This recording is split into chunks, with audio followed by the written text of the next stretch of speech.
اللہ اللهم صل على محمد وآل محمد وعجل شام کے زندان میں جب سکینہ کو بابا کا سر ملا، لپٹا کے سر کو سینے سے بچی نے یہ کہا، کھا گئے شام کے زنداں میں اندھیرے بابا، کس کو کہتے ہیں یتیمی یہ سنا تھا میں نے آپ کے بعد یہ احساس ہوا ہے بابا، کھا گئے شام کے زنداں میں اندھیرے بابا، آپ کے بعد یتیمی کی سزا پائی ہے، اتنی تنہا ہوں کہ سایہ ہے نہ پرچھائی ہے، رات رو رو کے گزرتی ہے تو دن ماتم میں قید خانے میں یوں ہی سال کٹا ہے بابا، کھا گئے شام کے زنداں میں اندھیرے بابا،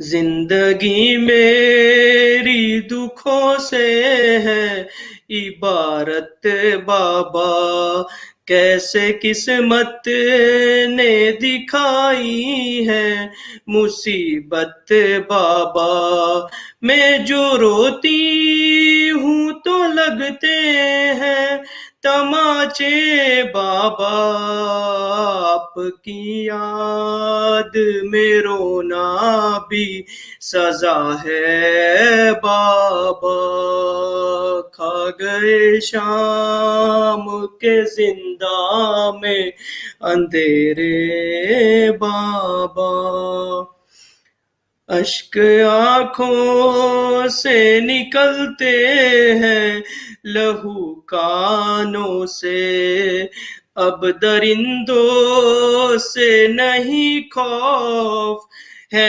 انسانوں سے، ایک مجبور یتیمہ پر ستم ڈھاتے ہیں، میری تقدیر میں دروں کی جفا ہے بابا، کھا گئے شام کے زنداں میں اندھیرے بابا، آپ کی طرح سے روٹھے ہیں اجالے بابا، کون زندان سے اب مجھ کو نکالے بابا، تو نے مانگا تھا دعاؤں میں خدا سے جس کو، اب وہی بیٹی ہے زندان میں جفا ہے بابا، کھا گئے شام کے زنداں میں اندھیرے بابا،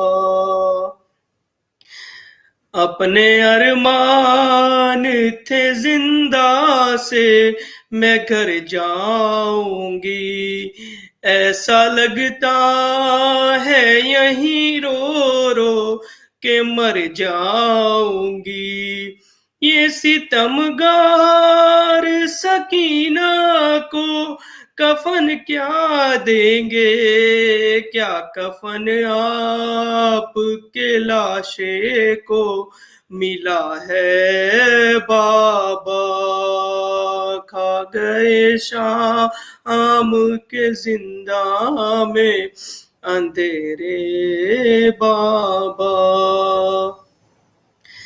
بابا کہتے ہیں یہ زندہ کے اندھیرے مجھ سے موت ہی آئے گی اب مجھ کو دلاسے دینے میری ہر سانس ہی رہتی ہے ستم کی زد پر ایسے جینے سے تو مرنا ہی بلا ہے بابا کھا گئے شام کے زندہ میں اندھیرے بابا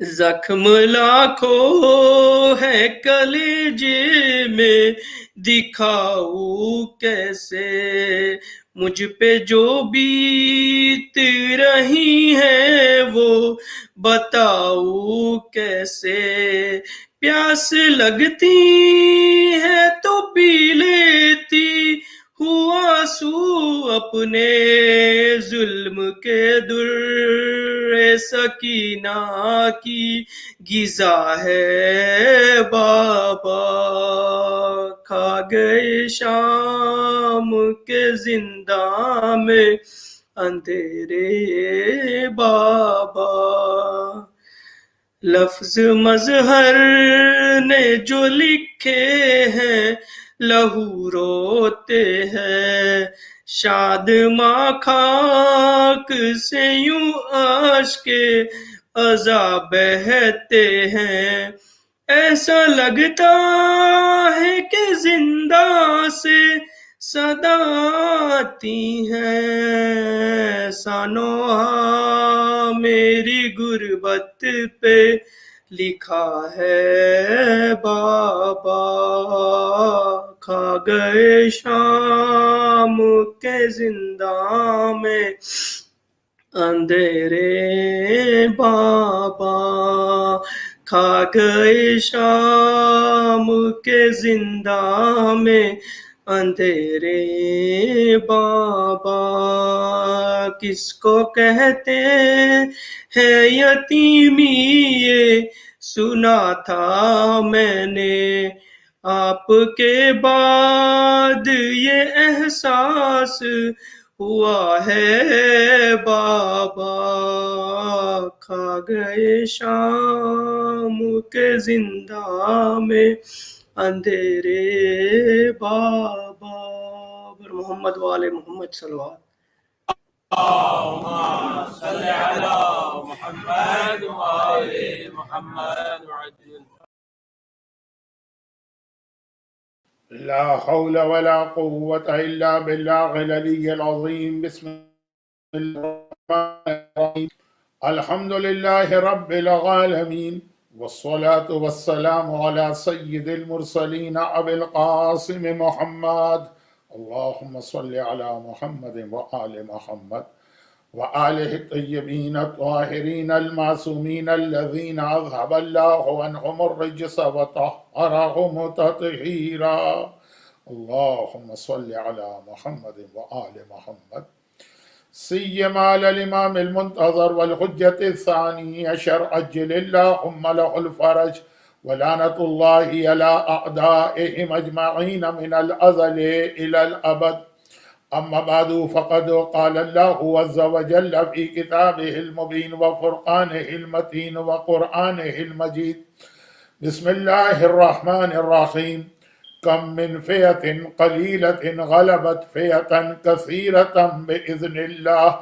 وبشر الصابرين وقال والذين جاهدوا فينا لنهدينهم سبلنا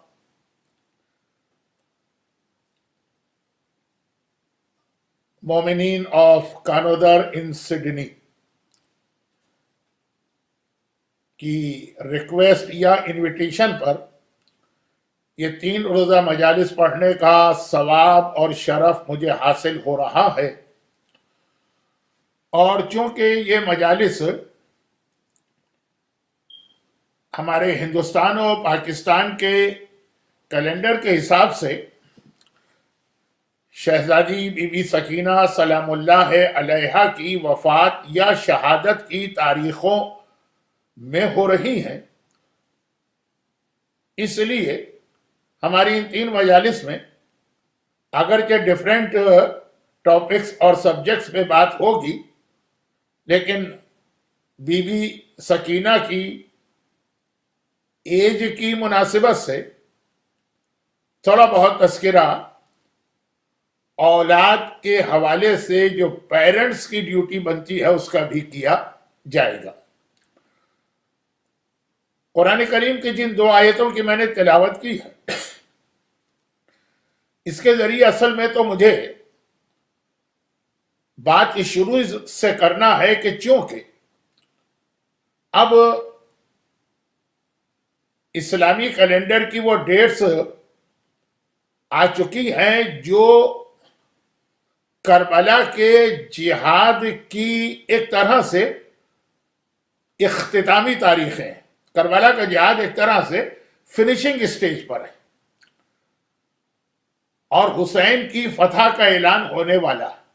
نعوذ باللہ، میں یہ نہیں کہہ رہا کہ حسین شروع میں ناکام تھے اور اب کامیاب ہونے جا رہے ہیں۔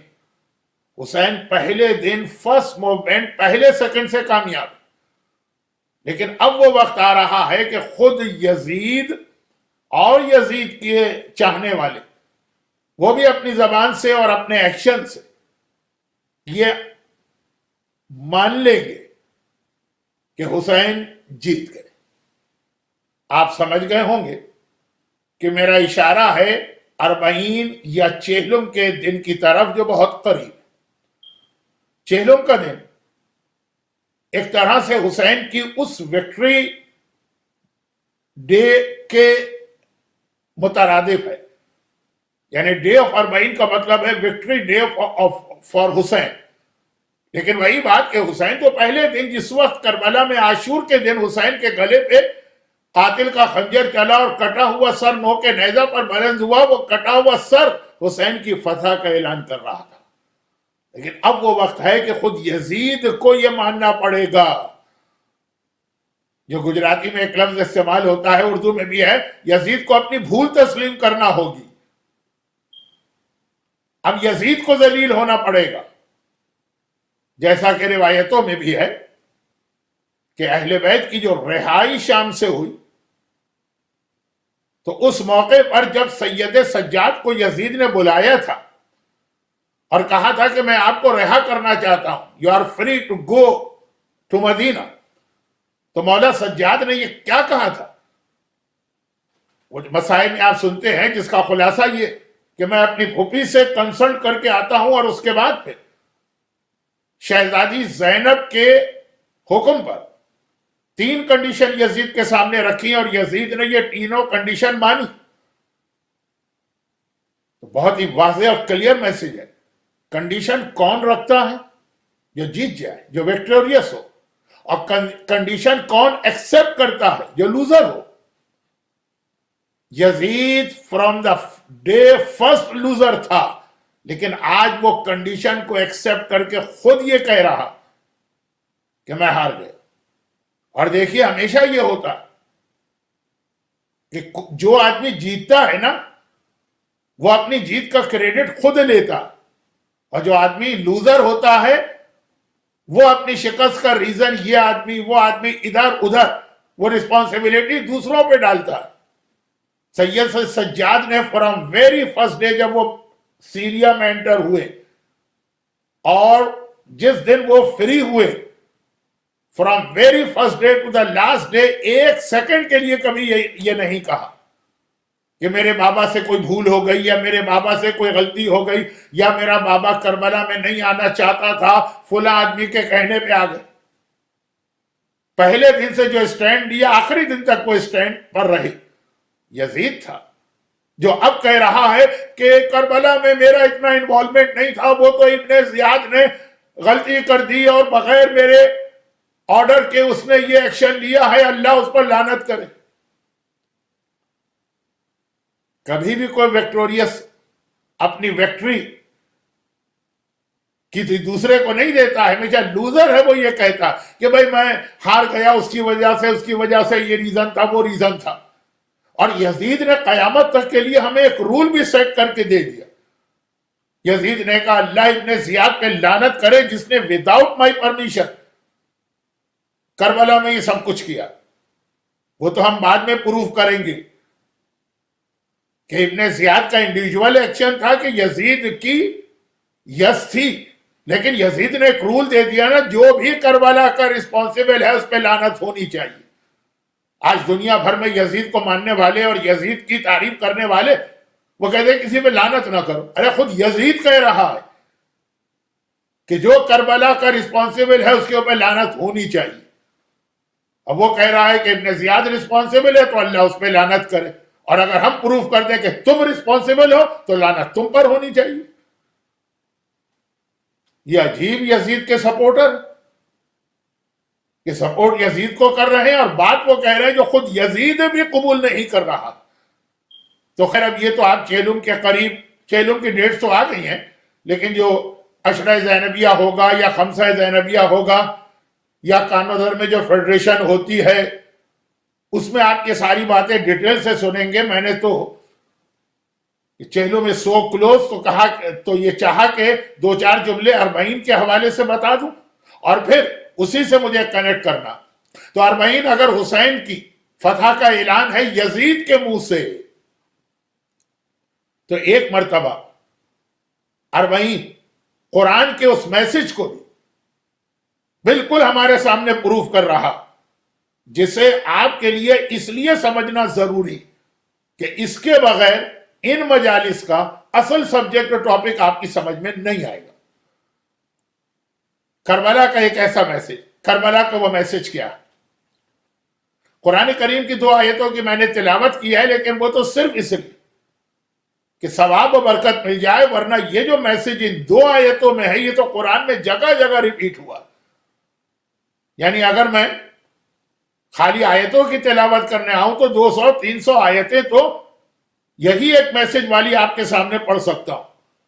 جیسے کہا جاتا ہے کہ نماز کے بارے میں قرآن میں 700 آیتیں، تو یہ جو میسج ہے،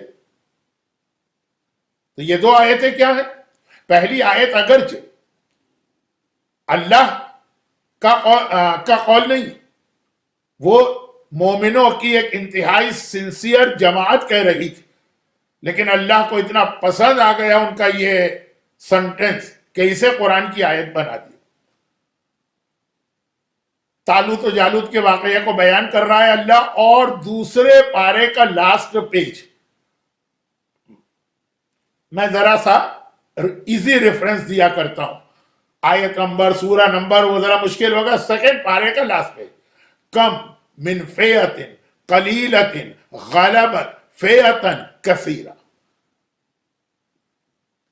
کتنی مرتبہ ایسا ہوا؟ اب یہ ورلڈ ہسٹری دیکھ ڈالیے، آدم سے لے کے آج تک، کہ ایک چھوٹی سی آرمی، فیعت قلیلہ، ایک چھوٹا سا گروپ، غلبت فیعتا کثیرہ، ایک بہت بڑی آرمی اور ایک بہت بڑے گروپ کے اوپر سپرسیڈ کر جاتا ہے، جیت جاتا ہے، کامیاب ہو جاتا ہے۔ بالکل لاجک اور کامن سینس کے خلاف۔ 100 آدمی 10,000 آدمیوں کو ڈیفیٹ دے دے، یہ لاجک کے خلاف، یہ کامن سینس کے خلاف۔ لیکن قرآن کوٹ کر رہا ہے حضرت طالوت کے ساتھیوں کی میدان جہاد میں یہ اسپرٹ، یہ خالی ایک سنٹنس نہیں ہے، یہ ان کا جذبہ ہے۔ کم من فیعت قلیلت غلبت فیعتا کثیرہ۔ اب یہ جو لاجک کے خلاف اور کامن سینس کے خلاف بات ہے تو آخر کیسے ہوئی ہے؟ ہاں، پورے مسئلے کا سیکرٹ اور راز ایک لفظ ہے، کم من فیعت قلیلت غلبت فیعتا کثیرہ باذن اللہ۔ جب اللہ کا اذن آ جائے، جب اللہ کی سپورٹ آ جائے، پھر یہ چھوٹا بڑا کچھ نہیں ہوتا ہے، پھر تو اتنی سی چڑیا، اتنے بڑے ہاتھیوں کے لشکر کو کا اسفن معقول، کھائے ہوئے بھوسے کی طرح کر دیتی۔ شرط یہ ہے باذن اللہ۔ اور پھر قرآن نے کہا، یہاں تک تو وہ لوگ کہہ رہے ہیں، اور پھر قرآن نے کہا وَبَشِّرِ الصَّابِرِينَ، صبر کرنے والوں کو گڈ نیوز، بشارت دو، جو صبر کرنے والا ہے اللہ اس کے ساتھ ہے، تو وہ گھبرائے نہیں، وہ کسی موومنٹ پہ بھی اپنے آپ کو اکیلا نہ سمجھے۔ یہ تو ابھی خالی آیت کا ٹرانسلیشن ہے، یہ آیت سورہ بقرہ میں ہے، اور دوسری آیت جو میں نے تلاوت کی وہ سورہ عنکبوت کی لاسٹ آیت ہے۔ سورہ عنکبوت بھی آپ کو معلوم ہے کہ قرآن کریم کا وہ سورہ ہے جو شب قدر 23rd آف رمضان کو ہم تلاوت کرتے ہیں۔ 23rd آف رمضان شب قدر 3 سورہ تلاوت کیے جاتے ہیں نا، تو فرسٹ ہے سورہ عنکبوت۔ یہ بہت امپورٹنٹ سورہ ہے کہ ایوری ایئر اللہ اسے ریپیٹ کروا رہا۔ ایوری ایئر شب قدر میں یہ 3 سورہ تلاوت کرو۔ سورہ عنکبوت، آیت کا ترجمہ والذین جاہدوا فینا، جو لوگ ہمارے لیے اسٹرگل کرتے ہیں اور کوشش کرتے ہیں، لنہدینہم سبلنا، یہ ہمارا کام ہے، it is our duty, it is our responsibility۔ اللہ کہہ رہا ہے اٹ از my responsibility کہ میں ان کے لیے راستے کی ہدایت کروں گا اور راستے کو آسان بناؤں گا۔ جب تم اللہ کے لیے کام کرو گے تو فرسٹ اسٹیپ تمہیں اٹھانا ہے، پھر تمہیں کچھ نہیں کرنا، پھر وہ سارا کام اللہ کرے گا۔ یعنی ایک طرح سے ہاتھ پکڑ کے اللہ ہمیں ہمارا ڈیسٹینیشن تک پہنچا دے گا۔ اور ایک جملہ وہ کہہ دوں جو ان 3 مجالس کا ٹاپک تو نہیں ہے، شاید الاسر اسلامک سینٹر میلبرن میں جو 40 کا خمسہ میں پڑھوں، شاید اس کی 1-2 مجلسوں میں یہ باتیں آ جائیں، لیکن وہی جملہ یہ کہ یہ جو قرآن نے کہا نا، یہ تو ہماری daily life, day to day life کے بارے میں بھی، لیکن صحیح معنوں میں یہ آپ دیکھیں گے جب امام زمانہ ظاہر ہوں گے، اور فرسٹ کال جب امام زمانہ ظاہر ہوں گے تو جو فرسٹ کال آئے گی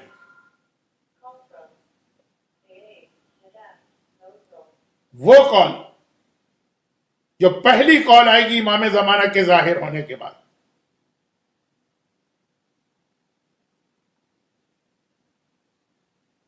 وہ یہی ہو کہ امام ظاہر ہو گئے، آ جاؤ۔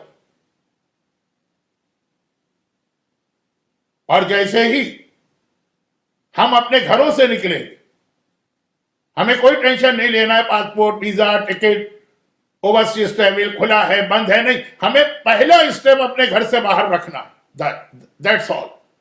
بٹ روایتوں میں نا کہ پھر جو سیکنڈ اسٹیپ مومن اٹھائے گا تو سیدھا خانہ خدا کے دروازے پہ پہنچ جائے گا۔ اب اس کی پوری ڈیٹیل ہے، لیکن آج کی ایک مجلس میں تو یہ باتیں نہیں آ سکتی، جبکہ سبجیکٹ بھی یہ نہیں، لیکن وہ جو قرآن کا وعدہ ہے یہ ہر ایک کے، ہر مومن سے ہے، ہر زمانے کے لیے، مگر صحیح معنوں میں ہم اپنی آنکھوں سے دیکھیں گے امام زمانہ کے مکے میں ظاہر ہونے کے بعد۔ خیر، تو واپس آ جائیے کہ میسج یہی ہے، چاہے وہ سورہ بقرہ کی آیت ہو، چاہے وہ سورہ عنکبوت کی لاسٹ آیت ہو، کہ تمہیں کبھی اپنے آپ کو اکیلا نہیں سمجھنا ہے، پوری سوسائٹی سے، پورے معاشرے سے، پوری دنیا سے۔ اگر تمہیں اپوزیشن کا سامنا کرنا پڑے تب بھی کوئی بات نہیں ہے، تم اپنی اسٹرگل کرو، اللہ تمہارے ساتھ۔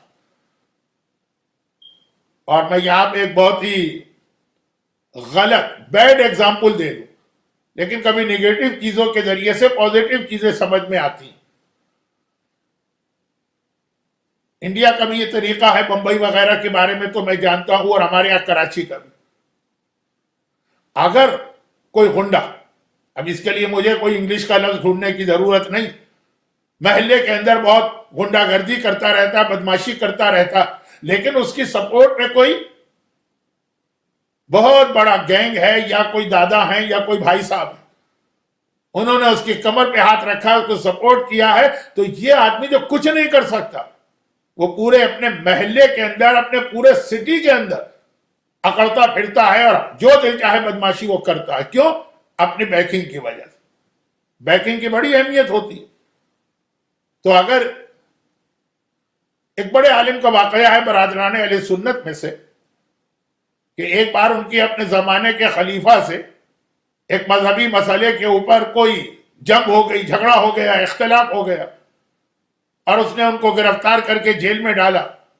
اور اس زمانے کی ایک کامن پنشمنٹ تھی لیشز یا کوڑے.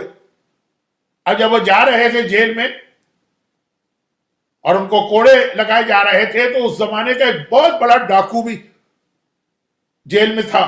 اس نے ان کو دیکھا اور کہا کہ میں نے اتنے بڑے بڑے ڈاکے ڈالے تو ہر ڈاکے کے بعد مجھے 100 کوڑے 50 کوڑے پڑتے رہے. میں نے سب برداشت کیے ہیں، ڈاکہ، لوٹ مار، چوری، جو مجھے اتنا پیسہ ملا تو کوڑے برداشت کیے ہیں. جب میں ڈاکے کی وجہ سے کوڑے کھا سکتا ہوں تو کیا آپ اپنے اللہ کی وجہ سے کوڑے نہیں کھا سکتے؟ اب وہ عالم کہتے ہیں کہ اس جملے نے مجھے اتنی طاقت دی کہ بڑے سے بڑا ٹارچر میں برداشت کرنے کو تیار ہو گئے. واقعہ خدا معلوم صحیح ہے، خدا معلوم غلط ہے. ہسٹری کے اندر تو بھی بہت ساری چیزیں چینج کی گئی ہیں نا، لیکن اصول اپنی جگہ صحیح کہ بیکنگ اگر کسی کی ہو تو اتنا چھوٹا منا سا ملک دنیا میں آج سارے ملکوں کو پریشان کر کے رکھ سکتا ہے اگر اس کے پیچھے بیکنگ کسی کی ہو. جب دنیا کی یہ حالت ہے گنڈے بدماش، تو مومن سے تو اللہ کہہ رہا ہے کہ میری بیکنگ ہے تمہارے پیچھے، میں رب العالمین ہوں، میں ہر چیز پہ قدرت رکھتا ہوں. گھبرانا نہیں، پریشان نہیں ہونا، میرے راستے میں کوشش کرنا. اور یہی کربلا کا نتیجہ ہے، سمری ہے کربلا کی. میر انیس کا ایک مرثیہ ہے جو میں یوجولی عاشور کی مجلس میں پڑھتا ہوں. آج شبیر پہ کیا عالم تنہائی. اکیلے تھے حسین عاشور کے دن. ایک وقت آ گیا نا جو عاشور کی فاقہ شکنی کی مجلس میں تو وہی وقت ہوتا کہ وہ جو 72 یا 100 کی چھوٹی سی آرمی تھی وہ بھی ختم ہو گئی. اکیلے ہیں حسین، لیکن اس اکیلے حسین نے راہ خدا میں جو کوشش کی تو نتیجہ کیا نکلا؟ جو مجلس کے شروع میں نے کہا کہ یزید بھی یہ کہہ رہا کہ لعنت ہو ان لوگوں پہ جو کربلا میں انوالو. تو اب یہ کربلا حسین کی مظلومیت پہ ہم آنسو بھی بہائیں گے. ہم صف ازاں بچھاتے ہیں تاکہ حسین کی ماں فاطمہ زہرا کی دعا ہم کو ملے. ہم کربلا کی صف ازاں بچھاتے ہیں تاکہ حسین کا بابا قسیم جنت والنا علی ہمیں جنت میں لے کے جائے. ہم یہ صف ازاں بچھاتے ہیں تاکہ رسول خدا کے رسالت کا اجر مودت اہل بیت ادا کرے. لیکن یہ صف ازاں ہمیں ایک اسپریچول انرجی بھی دینی چاہیے کہ اکیلے ہو، تنہا ہو، پوری سوسائٹی سے تمہیں جنگ کرنا، گھبراؤ نہیں. ویسٹ میں رہنے والے پیرنٹس کا آج سب سے بڑا مسئلہ یہی. اور اس سے پہلے کہ میں اپنے بات کو بالکل ٹاپک پہ لے کے آؤں، دو اور چھوٹی سی باتیں بتا دوں اسی سے ریلیٹڈ. آج ویسٹ میں رہنے والوں کا بڑا پرابلم یہی ہے. جب وہ دیکھتے ہیں کہ ہمیں پوری سوسائٹی سے جنگ کر کے اپنے بچوں کو اور ان کے ایمان کو بچانا ہے تو ڈسکریج ہو جاتے ہیں. تو پہلی بات یاد رکھیے مولا علی کے فضائل، یہی ہماری نجات کا ذریعہ ہے. دوسری بات یاد رکھیے کربلا والوں کے مسائل. یہی دو چیزیں ہیں نا. اب دونوں سے ایک ایک لیسن میں آپ کے سامنے پیش کروں. دونوں سے مولا علی کی زندگی ایک بہت ہی اہم اور امپورٹنٹ لڑائی تھی، جہاد، خندق. یہ بہت امپورٹنٹ. خندق مور اور لیس آج کل کا آسٹریلیا میں، کینیڈا میں، انڈیا میں رہنے والوں کا پرابلم. مسلمان اتنے کمزور تھے کہ مدینے میں شہر کے اندر بند ہو کے بیٹھ گئے تھے، چاروں طرف ایک خندق کھودی تھی اور کافروں کا پریشر اتنا تھا. یہ بدر میں نہیں تھا، یہ احد میں نہیں تھا، یہ خندق. اس کے بہت سارے میسیجز ہیں. اور اسی لیے جتنی اسٹرانگ حدیثیں مولا کے جہاد کے لیے خندق میں آئیں وہ بدر اور احد میں بھی آپ کو نظر نہیں آئیں گی، جبکہ بدر احد کا جہاد بہت امپورٹنٹ ہے. مگر ضربت علین یوم الخندق افضل من عبادت الثقلین، 1 سیکنڈ کی ضربت ثقلین کی عبادت سے افضل ہے. یہ خندق کی حدیث. برز الایمان کلہ الی الکفر کلہ، کل ایمان کل کفر کے مقابلے میں جا رہا. آج میدان خندق میں، آج میدان خندق میں کل ایمان شہر کے اندر ہے، کل کفر شہر کے باہر. یہ سچویشن کسی اور جہاد میں نہیں آئی تھی، آئی تو ایک کربلا میں آئی. لیکن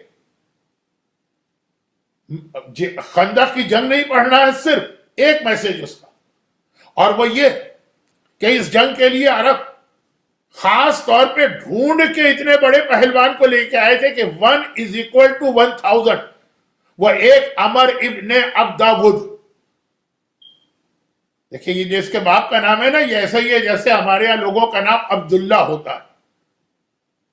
عبد غلام، اللہ مانے اللہ. عرب کے بتوں میں ایک ود تھا، عبدہ ود باپ کا نام تھا، یعنی ود کا بندہ. عمر ابن عبدود خاص ڈھونڈ کے لایا گیا کہ علی کے مقابلے کے لیے بدر و احد میں دونوں جنگوں میں جب کافروں نے شکست کھائی تو انہوں نے اینالیسس کیا، کیوں ہمارے علی کی وجہ سے. علی کے مقابلے کے لیے ڈھونڈ کے لے کے آئے جو 1000 کے برابر. اب جب جنگ خندق میں یہ عمر ابن عبدود، وہ جو خندق ہے اس کو کراس کر کے پیغمبر کے خیمے کے قریب آ گئے. پورا جنگ خندق تو ایک ایسا معرکہ ہے اسلام اور کفر کا کہ اس کے تو پورا اشرا بھی کم ہے. اور میں صرف ایک چھوٹی سی بات بھی بہت بڑی میں شارٹ ٹائم میں بتا رہا ہوں. تو اب اس وقت مسلمانوں کے 2 ریئیکشن ہوئے.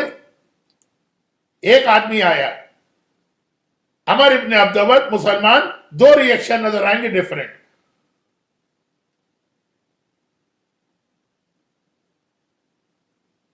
ہر آدمی کی اپنی جو کنڈیشن ہوتی ہے اس کے اعتبار سے اس کا ریئیکشن الگ ہوتا ہے. گرمی ہو رہی ہے، کسی ہال میں ہم نے فین چلا دیا، یا اس جو نارمل آدمی ہے اس کو اس میں سکون ملے گا. جو بیچارہ اس وقت فیور میں اور ٹیمپریچر اور بخار میں آ کے بیٹھا ہے وہ سردی کے مارے کانپنے لگے گا. ایکشن ایک ہوا ہے، ریئیکشن 2 ہوں گے. عمر ابن عبدود آیا، مسلمانوں نے دیکھا تو اس کو دیکھ کر اس کے سامنے تو جا ہی نہیں رہے، دوسروں کو بھی ڈی مورلائز کر رہے ہیں، ان کا بھی حوصلہ پست کر رہے ہیں. ارے بابا اس کے سامنے نہ جانا، یہ تو بڑا خطرناک ہے. فلاں موقع پر ہم اس کے ساتھ ایک دفعہ ٹریولنگ کر رہے تھے اور کافروں نے اٹیک کیا تو اس ایک اکیلے نے ڈاکوؤں نے اٹیک کیا، اس اکیلے نے سارے ڈاکوؤں کو بھگا دیا. دیکھیں خود تو جنگ کرنے نہیں جا رہے، جو دوسرے ہیں جو اس کو اتنا نہیں جانتے ان کو بھی حوصلہ پست کر رہے ہیں، ان کو بھی ڈرا رہے ہیں، ان کا بھی مورال ڈاؤن کر رہے ہیں. یہ ایک ریئیکشن ہے کہ بڑی طاقت تمہارے سامنے آ جائے تو خود تو جنگ کرو ہی نہیں، دوسروں کو بھی روکو. اور ایک ریئیکشن مولا کا تھا کہ جب 3 بار پیغمبر نے پوچھا کون جاتا ہے، تینوں بار علی کھڑے ہوئے، اور چوتھی بار اور تینوں بار رسول نے بٹھا دیا کہ دوسروں کو بھی چانس ملے. تو دوسروں کے تو یہ جملے تھے، یہ ان کے کامنٹس تھے. تو چوتھے نمبر پر پیغمبر نے کہا اچھا علی تم جاؤ. لیکن اتنا سمپل طریقے سے نہیں کہا اے علی تم بار بار کھڑے ہو رہے، کیا تمہیں پتا بھی ہے کہ یہ کون ہے؟ ہاذا عمر ابن عبدود، یہ عمر ابن عبدود ہے. تو مولا نے سینہ تان کے کہا تو کیا ہوا؟ انا علی ابن ابی طالب، میں بھی ابو طالب کا بیٹا علی. 2 ریئیکشن ہمیں خندق کے میدان میں نظر. ایک ان لوگوں کا تھا جو خود بھی جنگ نہیں کر رہے ہیں، دوسروں کو بھی روک رہے ہیں ڈی مورلائز کر کے. اور ایک میرے مولا کا اتنی بڑی طاقت علی کے سامنے آئی تو علی نے سینہ تان کے کہا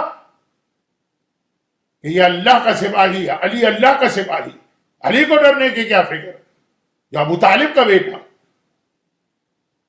آج ہم جب دنیا کے حالات دیکھتے ہیں، ہر وہ چیز اس دنیا میں آج آ چکی ہے جو ہمارے بچوں کے ایمان کو اسپوائل کر رہی. ہم تو کسی نہ کسی طرح اپنا ایمان بچا کے زندگی گزار چکے. میں اس لیے کہہ رہا ہوں کہ میری اسپیچ اردو میں ہو رہی، اور اردو اسپیچ سننے والے عموماً 40+ ہوتے ہیں. اسے جن کی ایج کم ہوتی ہے ان کی تو سمجھ میں اردو اسپیچ آتی نہیں، اسپیشلی جو یہیں پہ پیدا ہوئے ہیں. تو اب جو اردو والے ہیں تو زندگی تو گزاری لی، بچوں کا مسئلہ ہے، کیا کریں، کیسے ان کو بچائیں؟ جس طرف ہمارا بچہ جاتا ہے وہاں اسے گمراہ کرنے والی چیزیں ہوتی، تو آدمی جو ہے نا ڈیمورلائز ہوتا ہے، چھوڑ دیتا ہے، چھوڑو بھائی، وہ جانے، ان کا کام جانے، ہم کچھ نہیں کر سکتے۔ یہ ہے میدان خندق میں منافقوں کا ایٹیٹیوڈ۔ مومن کو یہ ایٹیٹیوڈ نہیں لینا۔ مومن کو کتنے ہی چیلنجز ویسٹ میں آ جائیں، سینہ تان کے کہنا ہے کہ اگر وہ عمر ابن عبدود ہے تو ہم بھی علی ابی طالب کے ماننے والے۔ یہ فضائل علی میں آپ کو میدان خندق میں ایک بہت اہم میسج ملا۔ علی والا کبھی ڈی مورلائز نہیں ہوتا، اس کا مورال ہمیشہ ہائی ہوتا ہے، جس کی مثال مولا کے اس جملے سے لے کر قاسم کے اس جملے تک دی جاتی کہ جب آقا حسین نے شب عاشور پوچھا تھا کہ یا بنی کیف عندک الموت، تو 13 سال کا قاسم کہتا ہے کہ احلی من الاصل۔ وہی ایک میسج ہے، علی کا پوتا علی کی شان ہی تو دکھائے گا، اور اسی انداز کے ساتھ کہ اگر میدان خندق کے وقت علی کی ایج مثلاً 30 سال ہے تو علی کا جملہ ایسا ہی ہے جیسے 30 سال کا آدمی کہتا، اور علی کا پوتا اگر 13 سال کا ہے تو اس کا جواب بھی وہی ہے جو 13 سال کے بچے کے منہ پہ اچھا لگتا ہے۔ یہ تو ہوا فضائل کے حوالے سے آپ کو ایک میسج۔ اب آئیے کربلا کے حوالے سے بھی سیم میسج۔ کیا میسج؟ کہ اکیلے اپنے آپ کو اکیلا نہ سمجھو، تم اپنی پراپرٹی کے لیے نہیں لڑ رہے ہو، تم کسی عورت کے لیے نہیں لڑ رہے ہو، تم کسی بزنس کے لیے نہیں لڑ رہے ہو، تم پوری سوسائٹی کا مقابلہ کر رہے ہو اللہ کے لیے، اہل بیت کے لیے، اسلام کے لیے، وہ تمہاری بیکنگ پر ہے۔ اور آئیے اب مصائب سے دو چھوٹے سے جملے ڈھونڈ لیجئے اور پھر ہم نیکسٹ اسٹیپ میں داخل ہوں گے۔ ایک بات یاد رکھیے، کسی بھی لڑائی میں، کسی بھی فائٹ میں، کسی بھی وار میں، کسی بھی جہاد، میدان کی جنگ بات کی چیز ہے۔ اس سے پہلے جو سپاہی جا رہا ہے اس کا حوصلہ و مورال کیا ہے۔ اگر میدان جنگ میں انٹر ہونے سے پہلے ہی آپ نے یہ سمجھا کہ جی وہ دشمن بہت بڑا، آپ ہار گئے، ابھی گئے بھی نہیں آپ، اور آپ ہار گئے۔ اور اگر آپ بہت ہی ہائی مورال کر کے لے کے جائیں گے تو بڑے سے بڑے دشمن کا مقابلہ کریں گے۔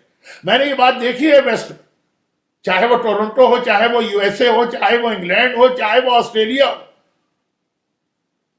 یہ لوگ اتنا ڈرے جاتے ہیں۔ ٹھیک ہے، ایک ٹینشن ہونی چاہیے کہ جب ٹینشن ہوگی تو پھر آدمی سلوشن ڈھونڈے گا، مگر سرنڈر نہیں کرے آپ بغیر لڑے۔ اب آئیے کربلا سے آپ میسج لیجیے۔ کتنی عجیب بات ہے کہ یزید کے باپ نے علی کی دشمنی ممبروں پہ وہ سلسلہ شروع کیا کہ جس کا کوئی جواب آج بنو امیہ کے ڈائی ہارٹ سپورٹر کے پاس بھی نہیں۔ یعنی ہر جمعے کی نماز میں میرے مولا کو لعنت کرنا اور میرے مولا کی برائی کرنا، اور یہ 99 سال تک یہ سلسلہ رہا، ایکسپٹ وہ 2 سال جب عمر ابن عبدالعزیز خلیفہ بنے تھے۔ یہ یزید کے باپ، یعنی جب کربلا کا واقعہ ہوا تو 20 سال ہو چکے تھے ممبروں سے ایوری فرائیڈے علی کو برا بھلا کہا جاتا ہے اور لعنت کی جاتی ہے، 20 سال۔ اور پوری اسلامی دنیا کے ممبر، حتیٰ جو علی کا اپنے گھر کے ممبر ہیں یعنی مدینے کے اندر بھی، بلکہ عمر ابن عبدالعزیز کو یہ فیکٹ پتہ ہی مدینے سے چلا، جہاں مدینے کے ممبر پر ان کا باپ جو گورنر تھا وہ علی پہ لعنت کرتے ہوئے ہیزیٹیٹ کرتا تھا۔ وہ بڑی انٹرسٹنگ ہسٹری ہے لیکن ٹائم نہیں۔ تو مدینہ جہاں علی کی پوری فیملی رہتی ہے، جہاں علی کی بیٹیاں رہتی ہیں، جہاں علی کے بیٹے رہتے ہیں حسن و حسین جیسے، وہاں تک پر علی کو برا بھلا کہا جاتا، لعنت کی جاتی 20 سال۔ اور کربلا میں حسین اکیلے رہ گئے۔ ایک روایت پڑھی جاتی ہے، صحیح اور غلط سے قطع نظر، فیکٹ تو اپنی جگہ ہے نا، کہ آقا حسین نے سجاد کو وہی جو فاقہ شکنی کے مجلس میں ہم لوگ روایت پڑھتے ہیں، بیٹا سجاد اب مردوں میں میرے اور تیرے علاوہ کوئی نہیں رہا، صرف دو رہے نا، اور حسین اکیلے، حسین بھی شہید ہوگا، صرف سجاد بچ۔ یہی سجاد ملک شام میں جہاں پوری ایک جنریشن معاویہ نے اپنے چاہنے والوں کے پیدا کی، پوری ایک جنریشن کی ٹریننگ کی ہے، 20 سال ایک جنریشن بن جاتی، عجیب عجیب طریقے سے دشمنی علی میں ایک جنریشن بنائی معاویہ نے۔ اسی ملک شام میں یزید کے اپنے گڑھ میں، یہ غالباً ہندی میں بھی یہ لفظ استعمال ہوتا ہے گڑھ، اس کے اپنے ہیڈ کوارٹر، اس کے اپنے شہر، اس کے اپنے ممبر پر، اس کا نہیں ہے لیکن وہ سمجھ رہا ہے کہ میرا ممبر، اس پر میرے مولا سجاد نے بیٹھ کر وہ خطبہ دیا جس میں مولا کائنات کے 76 فضائل گنوائے، ہو سکتا ہے تھوڑے زیادہ ہو، کاؤنٹنگ میں کوئی رہ گیا ہو۔ ایک خطبہ دیا میرے مولا نے جس کے بارے میں مصائب میں آپ سنتے ہیں کہ یزید نے گھبرا کے مؤذن سے کہا اذان دو، اور وہ اذان کے ذریعے سجاد کا خطبہ روکا گیا، مگر اس خطبے میں میرے مولا سجاد نے کیا چیزیں بیان کی؟ 15 فضیلتیں بتائیں اپنے نانا رسول اللہ کی، جد کی، 5 یا 6 مصائب کے ٹکڑے پڑے اپنے بابا حسین کے، اور 76 تقریباً 80 فضیلتیں بیان کی ہے مولا کی۔ اعطینا ستا وفضلنا بسبع، آغا اسٹارٹ یہاں سے کرتے ہیں اپنی فیملی کا تعارف، من عرفنی فقد عرفنی ومن لم یعرفنی، جو مجھے جانتا ہے جانتا ہے، جو نہیں جانتا میں اپنا انٹروڈکشن کراؤں۔ اور پہلے تو فیملی کا تعارف، یہ بھی بہت اہم جملہ اس لیے کہہ رہا ہوں، شاید یہاں کی اب ایک مجلس تو آج کی ختم ہی ہو گئی، 2 مجلسوں میں یہ سبجیکٹ تو نہیں آ سکے گا، لیکن شاید کبھی مجھے دوبارہ موقع ملے سڈنی کے مومنین کی خدمت کا، اور میلبرن میں تو الاسر اسلامک سینٹر میں اس ٹاپک میں میں بات کرتا ہوں، لیکن وہ ہے کیا؟ فرمایا اعطینا ستا وفضلنا بسبع، اللہ نے ہمیں 3 اور 3 6 چیزیں، 6 کوالٹیز، 6 فضیلتیں ہم کو عطا کی، وفضلنا، اور ہمیں پوری کائنات پر فضیلت دی ہے 7 کے ذریعے، اعطینا العلم والحلم والسماحة والفصاحة والشجاعة والمحبة فی قلوب المؤمنین۔ اللہ نے ہمیں 6 چیزیں جو عطا کی ہیں، وہ کیا؟ العلم والحلم، علم بھی ہم کو دیا ہے، حلم بھی ہم کو دیا، والسماحة والفصاحة، سخاوت بھی ہم کو دی ہے، فصاحت بھی ہم کو دی ہے، والشجاعة والمحبة، شجاعت و بہادری بھی ہم کو دی ہے، اور مومنین کے دلوں میں محبت بھی ہم کو دی، وَفُضِّلْنَا بِسَبْعٍ، اور 7 4 اور 3 7 چیزوں کے ذریعے ساری کائنات پہ ہم کو فضیلت دی، بِأَنَّ مِنَّا النَّبِيَّ الْمُخْتَارِ وَمِنَّا الصِّدِّيقُ وَالطَّيَّارُ وَمِنَّا أَسَدُ اللَّهِ وَأَسَدُ رَسُولِهِ وَمِنَّا سَيِّدَةُ النِّسَاءِ وَمِنَّا سِبْطَيْ هَٰذِهِ الْأُمَّةِ وَمِنَّا مِهْدِيُّ الَّذِي يَقْتُلُ الدَّجَّالَ، وَفُضِّلْنَا، اور ہمیں فضیلت دی ساری کائنات پر 7 کے ذریعے۔ وہ کون سا؟ بِأَنَّ مِنَّا النَّبِيَّ الْمُخْتَارِ، ہم میں سے ہے وہ نبی جسے اللہ نے پوری کائنات میں چوزن منتخب کیا، وَمِنَّا الصِّدِّيقُ، اور صدیق اکبر یعنی علی ابن ابی طالب، صدیق تو ان کا ٹائٹل ہے نا، صدیق اکبر ہم میں ہے، وَمِنَّا الطَّيَّارُ، اور جنت میں اڑنے والے پروں کی مدد سے جعفر طیار ہم میں، وَمِنَّا أَسَدُ اللَّهِ وَأَسَدُ رَسُولِهِ، اور ہم میں ہے اللہ اور رسول کا شیر خدا یعنی حمزہ، وَمِنَّا سَيِّدَةُ النِّسَاء، اور تمام عورتوں کی سردار وہ بھی ہم میں سے، وَمِنَّا سِبْطَيْ هَٰذِهِ الْأُمَّةِ، 2 ہیں لیکن 2 ایسے ہیں کہ ملا کے امام نے 1 بنا دیا، اور ہم میں ہے اس امت کے وہ 2 سردار جو نواسۂ رسول ہیں۔ اور پھر آئیے آخری، وَمِنَّا الْمِهْدِي، اور ہم میں ہے مہدی۔ کچھ کتابوں میں یہی تک ہے، اور کامل بہائی میں آگے الذی یقتل الدجال، وہ مہدی جو دجال کو قتل کرے. خطبہ دیا جا رہا ہے 61 ہجرہ، امام زمانہ کی امامت شروع ہوئی ہے 260 ہجرہ. پورے 200 سال یعنی 199، 200 سال، 2 سینچری پہلے مدینے میں نہیں، مکے میں نہیں، چھٹے امام کے مدرسے میں نہیں، مولائے کائنات کے ممبر کوفہ پہ نہیں، معاویہ اور یزید کے دمشق کی مسجد کے ممبر کے اوپر امام مہدی کا تذکرہ میرا آقا سید الساجدین کر رہا 200 سال پہلے. لیکن وہ آخر کا یہ ہمیں فضیلت دی کہ نبی ہم میں سے، علی ہم میں سے، جعفر طیار ہم میں سے، حمزہ ہم میں سے، فاطمہ زہرا ہم میں سے، حسن ہم میں، حسین ہم میں، مہدی ہم میں، وہ مہدی جو دجال کو قتل کرے گا.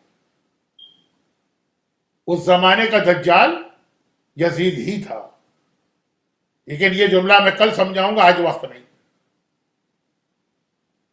یہ تو پہلے اپنے خاندان کا کہ ہمارا پورا خاندان دیکھ لو، سمجھو کون ہے کائنات کا چنا ہوا خاندان. اس کے بعد پھر 15 فضیلتیں رسول خدا کی بتا کے 76 سے 80 فضیلتیں اپنے دادا علی ابن ابی طالب کی بتائی. وہ پڑھنے کا وقت تو ہے نہیں، بہت لمبا خطبہ ہے اور میری عادت بھی نہیں ہے، لیکن فرما رہے ہیں پہچانو کون ہے میرا دادا. سمع سخی بہی بہلول رضی ابتہی ذکی مقدام حمام صابر صوام مہذب قوام قاطع الاحزاب قاطع الاسلاب مفرق الاحزاب. میرے سامنے کوئی کتاب نہیں کھلی ہوئی ہے، اسکرین کے اوپر کوئی PDF فائل نہیں ہے، تو جو چند جملے مجھے زبانی یاد تھے. کون ہے میرا دادا علی ابن ابی طالب؟ سمع، راہ خدا میں دینے والا ہے، سخی، وہ سخی ہے، بہی، وہ بہی ہے، بہلول، ہمارے یہاں بہلول سمجھا جاتا ہے کسی آدمی کا نام. بہلول نام نہیں ہے، بہلول ایک ٹائٹل ہے. بہلول کے معنی مسکراتے چہرے والا انتہائی ذہین انسان. یہ مولائے کائنات کا لقب ہے بہلول. جو ہمارے یہاں مشہور ہے بہلول، وہ وہب ہے، وہب ابن عمر، کیونکہ وہ بھی بہت ذہین تھے. بہلول یہ اصلی ٹائٹل یہ مولا کا ہے، بہلول ہے. ذکی، پاک و پاکیزہ ہیں. رضی، اللہ ان سے راضی ہے. ابتہی، مکے کی سرزمین سے ان کا تعلق. صابر، صابر ہیں. صوام، روزہ رکھنے والے ہیں. مہذب، تہذیب والے ہیں. قوام، میدان جنگ میں قدم جمانے والے ہیں. حمام، ہر وقت مسکرانے والے ہیں. مکی، مدنی، خیفی، عقبی، بدری، احدی، شجری، مہاجری. مکہ، مدینہ، مسجد خیف، بیعت عقبہ، بدر، احد، درخت کے نیچے بیعت کرنے والے یا ان کے ہاتھ پہ بیعت ہونے والی مہاجر. 980 کے قریب فضائل بتا رہے. اس سے بڑا تماچا یزید کے منہ پہ کیا ہوگا؟ اور یزید سے بڑا تماچا یزید کے باپ کے منہ پہ.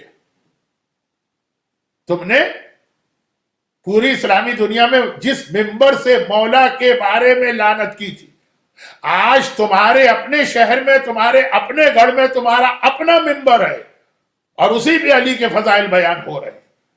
مجال ہے کسی کی روک لے. روکنا چاہا تو اذان کے ذریعے روکنا چاہا. پتا تھا کہ اب تھریٹ نہیں چلے گا، اب کربلا کا جہاد آخری منزل پر ہے. حسین کے خون، اکبر کے خون، عباس کے خون نے کامیابی کی وہ منزل. اب یزید دھمکی نہیں دے رہا ہے، اب یزید قتل کی بات نہیں کر رہا. یہ وہی یزید ہے جب جناب فضہ نے کھڑے ہو کے جناب زینب کو بچایا، اس وقت قتل کی دھمکی دے رہا تھا، جبکہ اس وقت تو کوئی ایسی بات بھی نہیں ہوئی تھی. آج علی کے فضائل بیان ہوئے ہیں اور یزید چپ. تو دیکھیے یہ وہ جو میں نے کہا کہ یہ آپ کا یہ سارے واقعات کیوں ہیں؟ مولا کے فضائل تو ہیں، یہ آپ کو ایک اسپریچول انرجی ملنی چاہیے. کیا آسٹریلیا، کیا کینیڈا، کیا نیوزی لینڈ، کیا امریکہ، کیا ٹوکیو جاپان، کیا انگلینڈ. مومن ہمت کرے، حوصلہ کرے. تو یزید کے شہر میں بیٹھ کے وہ آپ کی بات کر سکتا ہے، کیا وہ اپنے گھر کو ٹھیک نہیں کر سکتا؟ اور آپ یہی پہ یہ بس اختتامی جملے ہیں تو بالکل ٹو دا پوائنٹ بات تک آپ کو پہنچا دوں تاکہ کل کی مجلس پڑھنا میرے لیے آسان ہو. اور بس اب آپ اندازہ کر لیں کہ کس انداز سے کربلا کا جہاد کامیاب ہوا. یہ تو بہت مشہور واقعہ میں پڑھ رہا ہوں، تو پورا واقعہ نہیں پڑھوں گا، خالی ایک اشارہ کروں گا، لیکن وہ اشارہ بھی لمبا ہو سکتا ہے. اور وہ کیا؟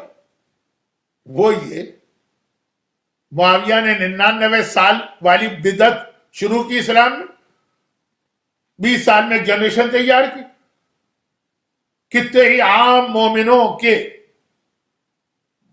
بچوں کو بھی بہکا دیا. آج کل علماء اس پہ بہت بات کرتے ہیں، لیکن میں تو اس میں اتنا اختلاف کرتا ہوں کہ یہ آدھی بات کہ سادات کے بچے بہت سارے شیعت سے ہٹ گئے، بہت سے سید شیعت سے ہٹ گئے، کہا گیا وہ تقیہ کی وجہ سے. یہ آدھی بات ہے، لیکن بہرحال آدھی بات تو صحیح.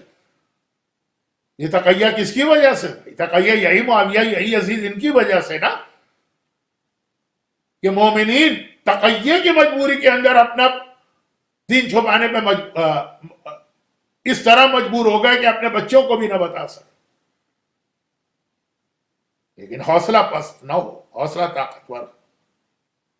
خود اپنے خاندان میں یہ معاویہ کا اپنا پوتا، یزید کا اپنا بیٹا، وہ اپنے باپ کے خلاف بول رہا ہے، وہ اپنے دادا کے خلاف بول رہا.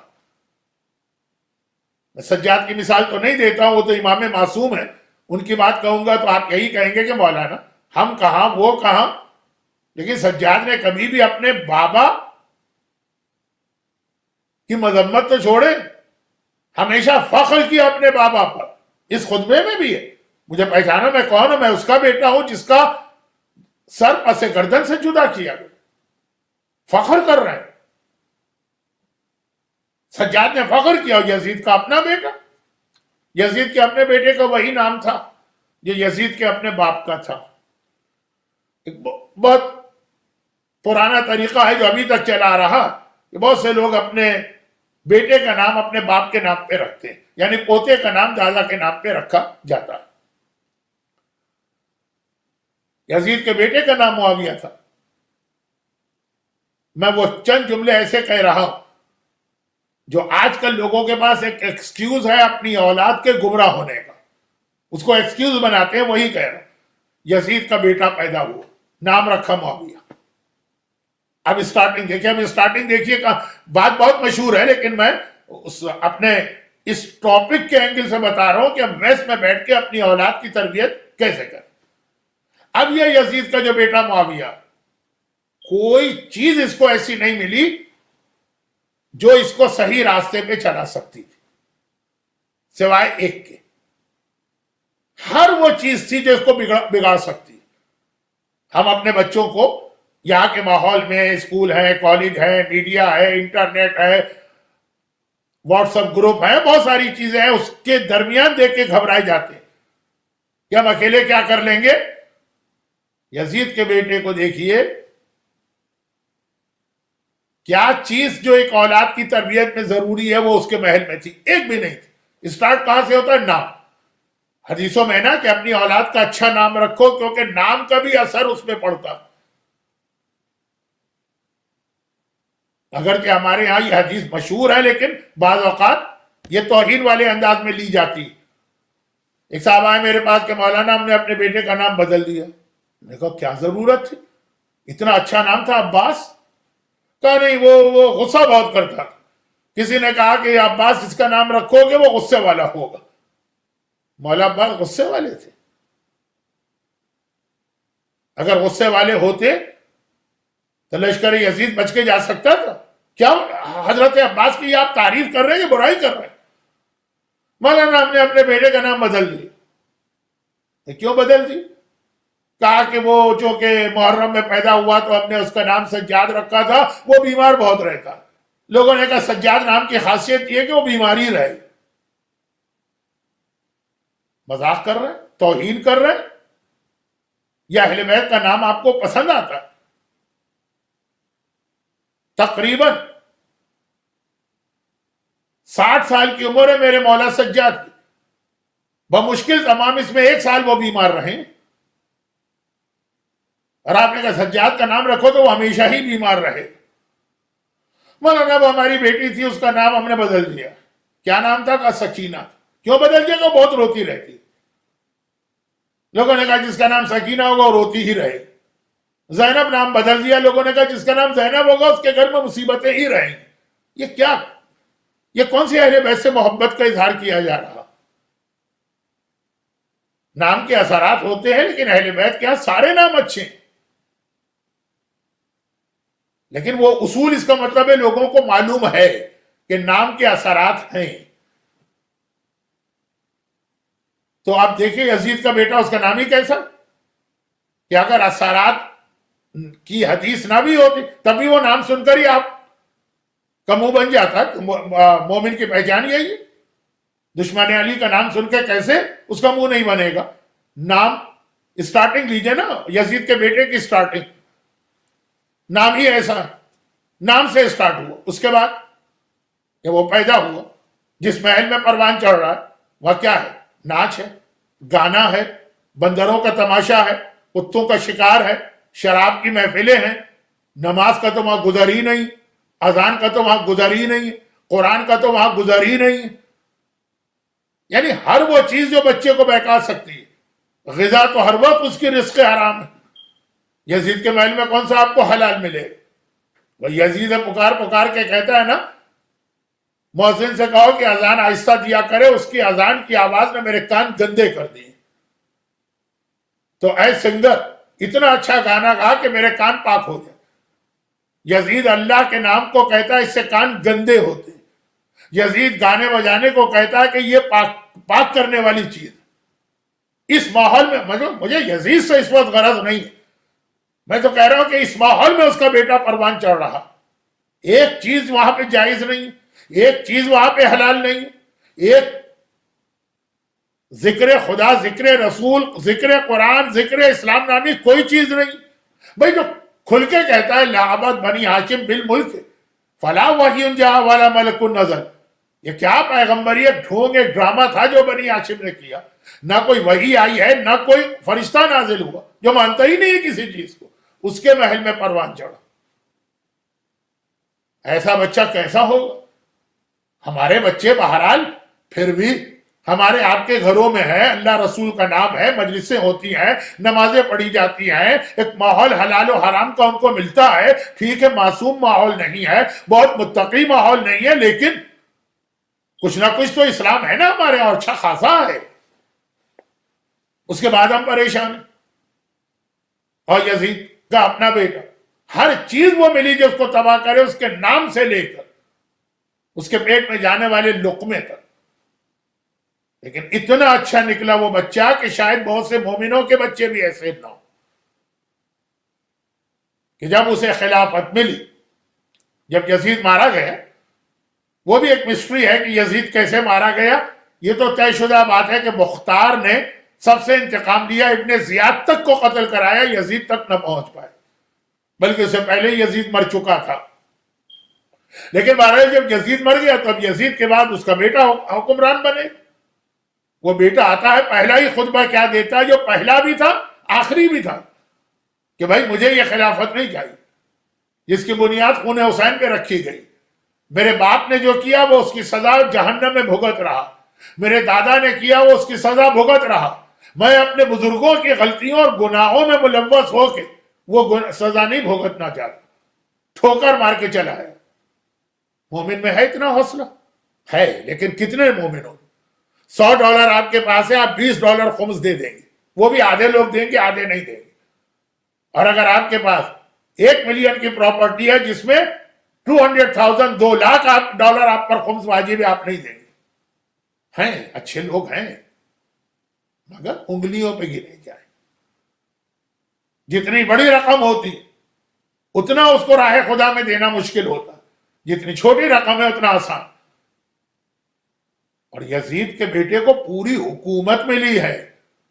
حکومت تو جیسی بھی ہو, محاورہ ہے نا کہ بادشاہ جو بھی ہو بہرحال بادشاہ ہوتا, وہ تو بہت بڑی حکومت تھی, ٹھوکر مار دی اس نے, نہیں چاہیے. طاقت بھی تھی اس کی, حکومت ملنے کا مطلب طاقت, دولت بھی تھی, حکومت ملنے کا مقصد ہے خزانہ. آپ لوگ کانادر کے مومنین ہیں تو آپ پنجابی کا لفظ نہیں سمجھیں گے. حکومت ملنے سے ٹھور بنتی ہے, شو آف بھی ایک ہوتا ہے, ہر چیز وہ ملتی ہے جس کے لیے آدمی ایک دوسرے کا خون بہانے کو تیار ہے, وہ سب ٹھوکر مار دی. یہ حوصلہ ہے, یہ کریج ہے. کتنے ہم میں سے لوگ, خالی میں نے خمس کی بات دی کہ ورنہ تو اور بہت سی مثالیں, ایک دوسرے کا حق مارا جاتا ہے, قرضہ واپس نہیں دیا جاتا ہے, بزنس کے نام پہ فراڈ کیا جاتا ہے. اور وہ جو ایسے ماحول میں پیدا ہوا, ایسے باپ کا بیٹا, ایسی ماں کا بیٹا, ایسا نام اس کو ملا, ایسا ماحول اس کو ملا, اور وہ اتنا اچھا نہیں تھا. یہ کیوں ہے؟ اس کا ایک ریزن ہے جو کل میں بتاؤں گا, لیکن وہ بھی 100% کنفرم نہیں ہے, لیکن ایک ریزن ہے. وہ وہاں سے میں بات شروع کروں گا کہ پہلے وہی ریزن اپنے گھر میں لائیے, تب اولاد کی صحیح تربیت. لیکن یہ مثال میں نے اس لیے دی کہ حوصلہ بڑھے, ڈی مورلائز نہ ہو. جب یزید کا بیٹا اتنا اچھا ہو سکتا ہے تو ایک مومن کا بیٹا اتنا اچھا کیوں نہیں ہو سکتا؟ بس ذرا سی ہمت پکڑنے کی بات ہے, نیت ٹھیک کرنے کی بات ہے, اور تھوڑی سی کوشش کی بات ہے. یہ انشاءاللہ کل کے مجلس میں آپ باتیں سنیں گے. لیکن ہمیں کربلا نے میسج یہ دیا کہ تم بڑے ہو کے اتنا پریشان ہو دین کے حوالے سے, حسین کے گھر کے بچوں کو بھی دیکھ. یعنی واقعاً اگر یہ حسین کے بچے نہ ہوتے تو شاید میدان کربلا کا جہاد اتنی آسانی سے کامیاب نہ ہوتا. کامیاب تو ہوتے حسین, سجاد, مگر اس میں کتنا اہم رول ہے کربلا کی خواتین کا اور کربلا کے بچوں کا. اور یہ تو ماہ سفر تو پورا مہینہ ہی, فرسٹ آف سفر اہل بیت شام میں انٹر ہوئے, چہلم کے موقع پہ کربلا واپس پہنچے ہیں. میں باقی ہسٹری کے جو ڈفرینسز اور کنٹروورسیز ہے اس میں نہیں پڑھ رہا ہوں. یعنی یہ سفر کی جو پوری 20 تاریخیں ہیں یہ سب کی سب اہل بیت کے گھرانے کی سیدانیوں اور قیدیوں سے ریلیٹڈ. ان کا کتنا اہم رول ہے اس کے اندر. یہی وجہ کہ جب حسین مدینے سے نکل رہے تھے تو 2 جملے آقا حسین کے ہمارے سامنے آئے. جب حسین مدینے سے نکل رہے ہیں تو خاندان کے بعض بزرگوں نے آ کے مشورہ دیا, عبداللہ ابن عباس, کہ حسین, پہلے تو سب نے روکنے ہی کی کوشش, کہا کہ اچھا کہ جانا ہی ضروری ہے. یہ وہ بزرگ ہیں جنہوں نے مولا کے زمانے کا کوفہ دیکھا, حسن مجتبیٰ کے زمانے کا کوفہ دیکھا, غداروں کا شہر.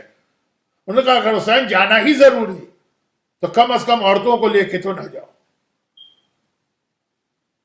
اور حسین نے کہا تھا, اے ابن عباس, جو جہاد میں کرنے جا رہا ہوں وہ مکمل ہو ہی نہیں سکتا جب تک کہ یہ عورتیں نہ ہوں. کربلا کا جہاد عباس کے بازو قلم ہونے سے مکمل نہیں ہوگا, اکبر کے کلیجے کی برچھی سے مکمل نہیں ہوگا, قاسم کے بدن کے ٹکڑوں سے مکمل نہیں ہوگا, اصغر کے گلے کے تیر سے مکمل نہیں ہوگا, ارے حسین کے کٹے ہوئے سر سے مکمل نہیں ہوگا. کربلا کے جہاد کے لیے زینب کی چادر بھی چھننا ہے, سیدانیوں کی کمر پہ کوڑے بھی لگنا ہے, سکینہ کے رخسار پہ تماچے بھی لگنا ہے, ان کو قیدی بھی بننا ہے, تب کربلا کا جہاد مکمل ہوگا. تو ایک میسج تو ان سیدانیوں کے حوالے سے ملا اور ایک میسج بچوں کے حوالے سے. آپ کانودر کے مومنین, اگر کہ مجلس تو ہو سکتا ہے کہ اور لوگ بھی سن رہے ہیں, اپنے بزرگوں سے پوچھیے گا، آپ کا جو فیڈریشن ہوتا ہے چیلم کے بعد، مرحوم مولانا غلام عسکری صاحب قبلہ باقاعدگی سے اس میں تشریف لاتے تھے، اور کیا ان کی اسپیچ اس میں ہوتی. ان کا ایک جملہ میں اکثر مجلسوں میں پڑھتا ہوں کہ یہی 28 رجب کو جب یہ قافلہ چل رہا تھا اور پھر وہ وقت آیا کہ سواریاں آ گئیں اور حسین کا پیغام بیت الشرف میں گیا جناب زینب کبریٰ کو کہ بیویوں سے کہو سواریوں پہ آ کے بیٹھ جائے.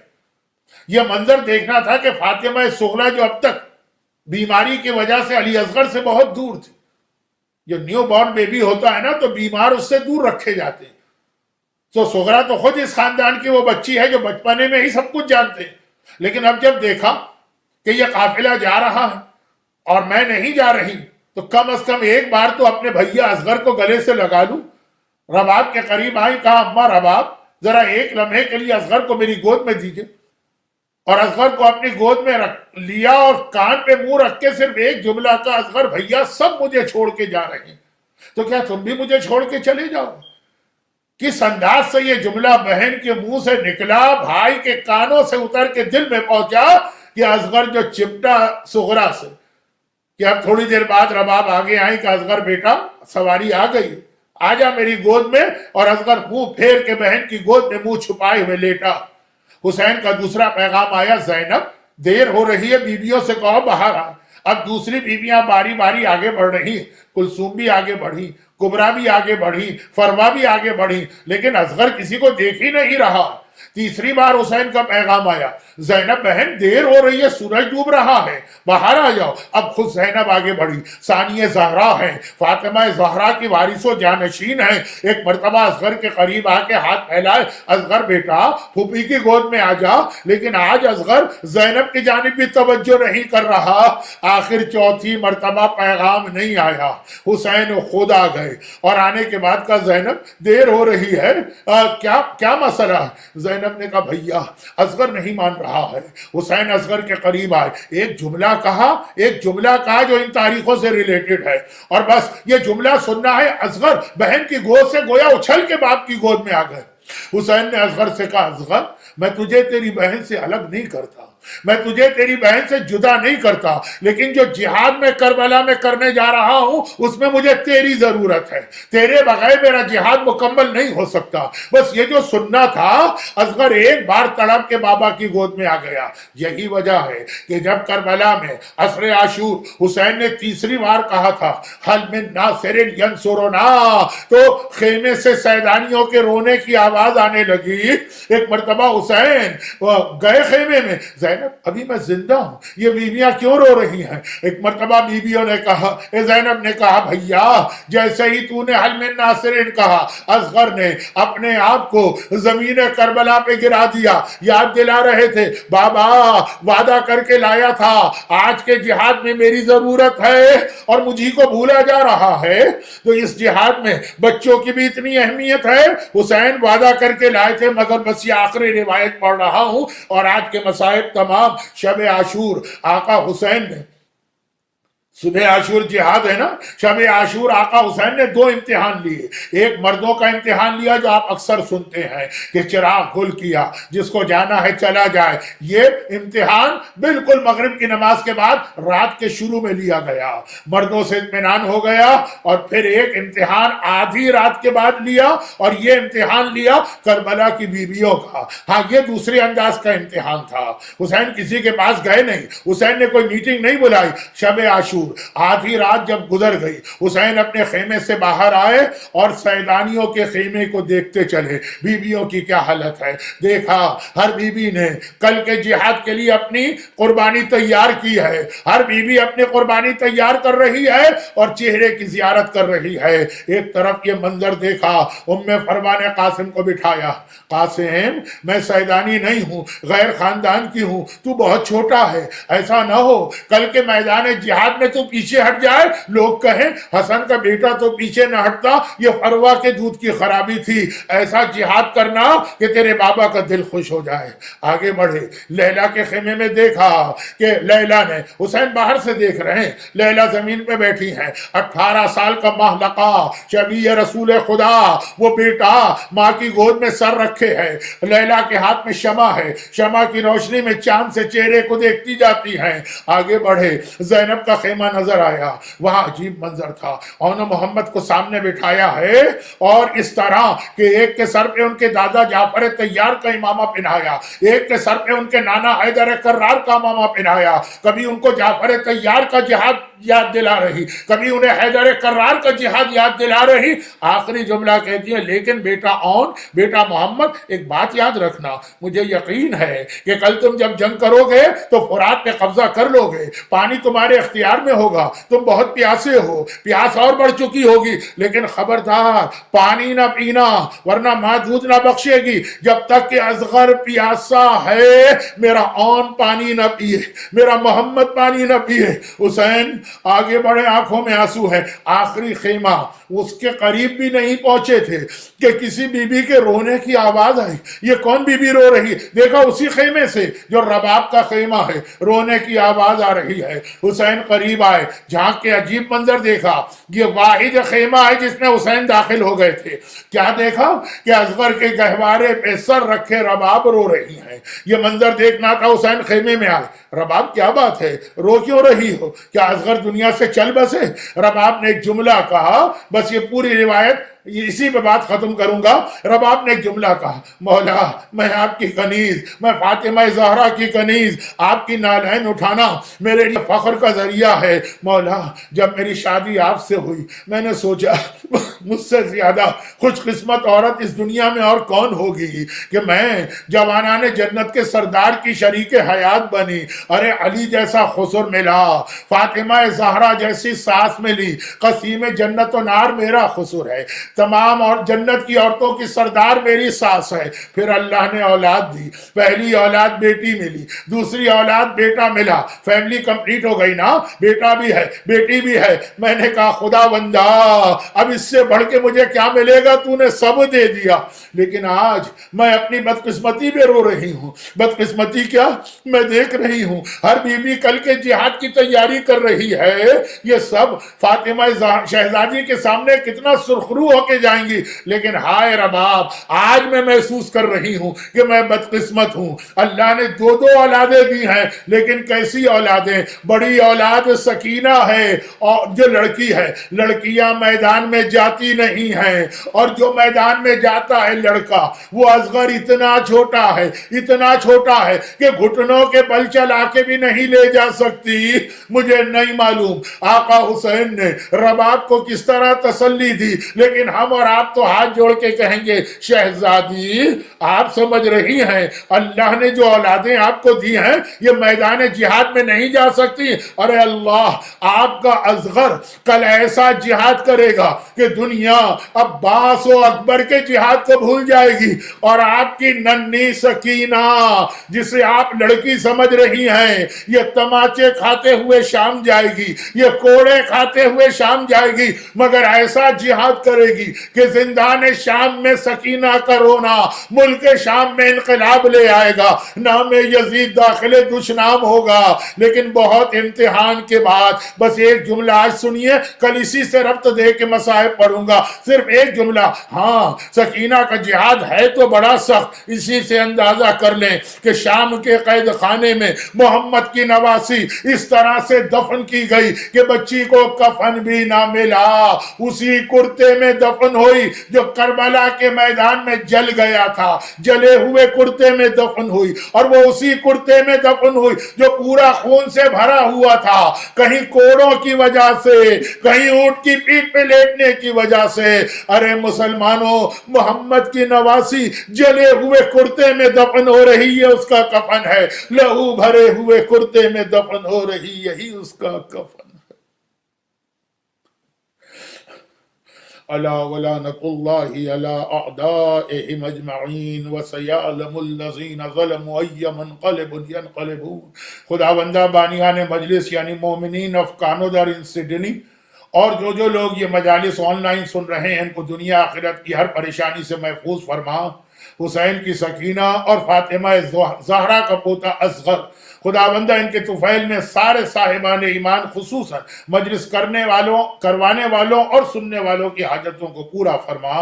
ہمارے مرحومین کی مغفرت فرما، ہمارے بیماروں کو شفائے کاملہ عطا فرما، خصوصاً دنیا بھر میں کووڈ کے جتنے بھی مریض ہیں خدا بندہ ان سب کو شفائے کاملہ عطا فرما، اور جو مریض نہیں ہیں ان کو اس مرض سے محفوظ فرما۔ خدا بندہ حسین کے بچوں کی بھوک و پیاس کا واسطہ صاحبان ایمان کو روزی اور روزگار کے ہر امتحان سے محفوظ فرما۔ خدا بندہ رباب کی اجڑی کوک کا واسطہ اس کا اصغر بھی مارا گیا، اس کی سکینہ بھی ماری گئی، صاحبان ایمان کو اولاد کے ہر صدمے سے محفوظ فرما۔